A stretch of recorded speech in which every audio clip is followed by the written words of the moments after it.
montaient ensemble au temple. À l'heure de la prière, c'était la 9e heure. Il y avait un homme boiteux de naissance qu'on portait et qu'on plaçait tous les jours à la porte du temple appelé la Belle pour qu'il demande l'aumône à ceux qui entraient dans le temple. Cet homme, voyant Pierre et Jean qui allaient y entrer, leur demanda l'aumône. Pierre, de même que Jean, fixa les yeux sur lui et dit « Regarde-nous !» Et il les regardait attentivement, s'attendant à recevoir de quelque chose. Alors Pierre lui dit « Je n'ai ni argent ni or, mais ce que j'ai, je te le donne. Au nom de Jésus-Christ de Nazareth, lève-toi et marche !» Et le prenant par la main droite, il le fit lever. Au même instant, ses pieds et ses chevilles devinrent fermes d'un saut. Il fut debout et il se mit à marcher. Il entra avec eux dans le temple marchant, sautant et louant Dieu. Tout le monde le vit marchant et louant Dieu. Il reconnaissait que c'était celui qui était assis à la belle porte du temple pour demander l'aumône.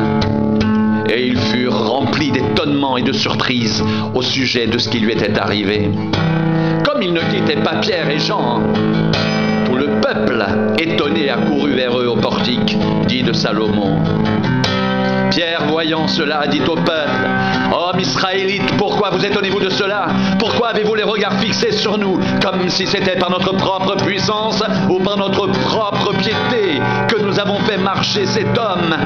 Le Dieu d'Abraham, d'Isaac et de Jacob, le Dieu de nos pères a glorifié son serviteur Jésus, que vous avez livré et renié devant Pilate, qui était d'avis qu'on le relâche, et vous avez renié le saint et le juste. Vous avez demandé qu'on vous accorde la grâce d'un meurtrier.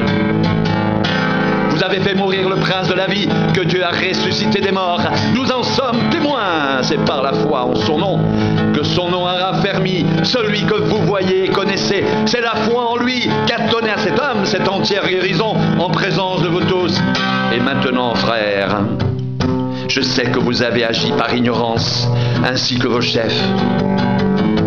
Mais Dieu a accompli de la sorte ce qu'il avait annoncé d'avance par la bouche de tous ses prophètes, que son Christ devait souffrir. Repentez-vous donc et convertissez-vous pour que vos péchés soient effacés, afin que des temps de rafraîchissement viennent de la part du Seigneur, et qu'il envoie celui qui vous a été destiné, Jésus-Christ, que le ciel doit recevoir jusqu'au temps du rétablissement de toutes choses, dont Dieu a parlé anciennement par la bouche de ses saints prophètes d'autrefois. Moïse a dit, le Seigneur votre Dieu vous suscitera d'entre vos frères un prophète comme moi. Vous l'écouterez dans tout ce qu'il vous dira. Et quiconque n'écoutera pas ce prophète sera exterminé du milieu du peuple. Tous les prophètes qui ont successivement parlé depuis Samuel ont aussi annoncé ces jours-là. Vous êtes les fils des prophètes et de l'alliance que Dieu a traité avec nos pères en disant à Abraham, toutes les familles de la terre seront bénies en ta postérité. C'est à vous premièrement que Dieu, ayant suscité son serviteur, l'a envoyé pour vous bénir en détournant chacun de vous de ses iniquités.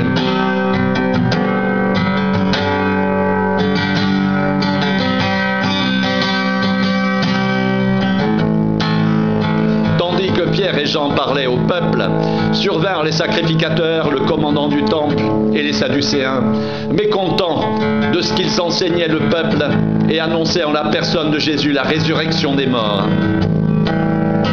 Ils mirent la main sur eux et ils les jetèrent en prison jusqu'au lendemain, car c'était déjà le soir. Cependant, beaucoup de ceux qui avaient entendu la parole crurent, et le nombre des hommes s'éleva à environ 5000. Le lendemain, les chefs du peuple, les anciens et les scribes s'assemblèrent à Jérusalem avec Anne, le souverain sacrificateur, Caïphe, Jean, Alexandre et tous ceux qui étaient de la race des principaux sacrificateurs. Ils firent placer au milieu de Pierre et Jean et leur demandèrent « Par quel pouvoir ou au nom de qui avez-vous fait cela ?»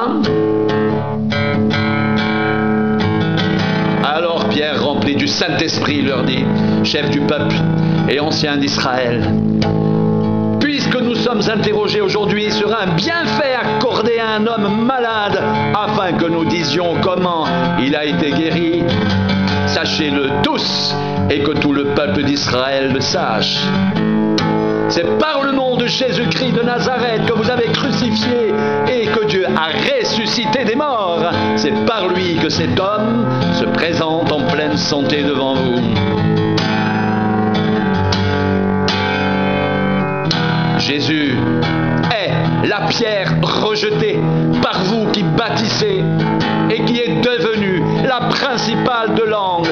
Il n'y a de salut en aucun autre, car il n'y a sous le ciel aucun autre nom qui ait été donné parmi les hommes par lequel nous devions être sauvés.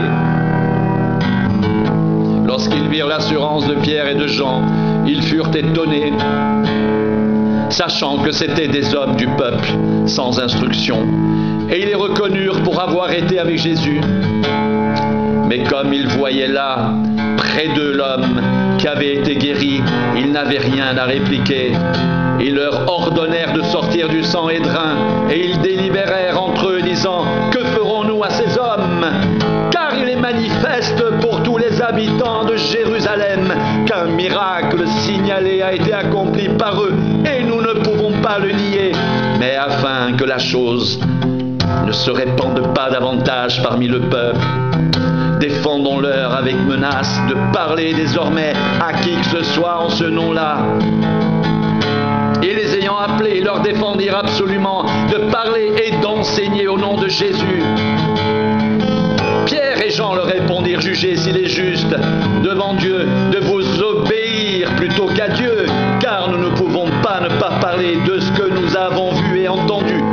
Ils leur firent de nouvelles menaces et les relâchèrent, ne sachant comment les punir à cause du peuple, parce que tous glorifiaient Dieu de ce qui était arrivé, car l'homme qui avait été l'objet de cette guérison miraculeuse était âgé de plus de 40 ans.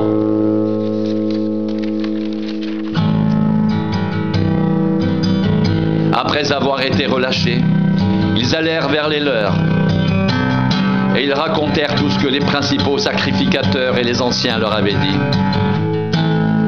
Lorsqu'ils l'eurent entendu, ils élevèrent à Dieu la voix tous ensemble et dirent: Seigneur, toi qui as fait le ciel, la terre, la mer et tout ce qui s'y trouve, c'est toi qui as dit par le Saint-Esprit, par la bouche de notre Père, ton serviteur David: pourquoi ce tumulte parmi les nations et ces vaines pensées parmi les peuples?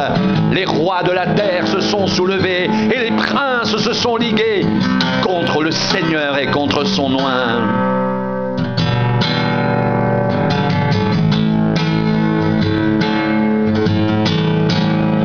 En effet, contre ton saint serviteur Jésus, que tu as oint, Hérode et Ponce Pilate se sont ligués dans cette ville avec les nations et avec les peuples d'Israël pour faire tout ce que ta main et ton conseil avaient arrêté d'avance.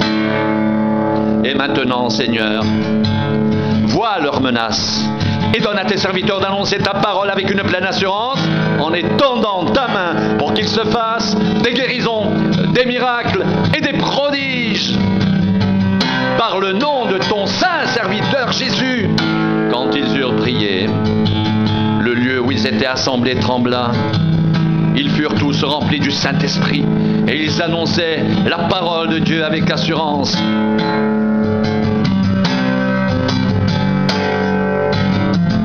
La multitude de ceux qui avaient cru n'était qu'un cœur et qu'une âme. Nul ne disait que ses biens lui appartenaient en propre, mais tout était commun entre eux.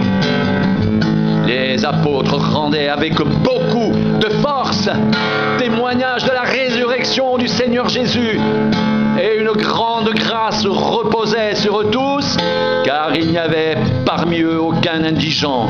Tous ceux qui possédaient des champs ou des maisons les vendaient, apportaient le prix de ce qu'ils avaient vendu et le déposaient aux pieds des apôtres, et l'on faisait des distributions à chacun selon qu'il en avait besoin.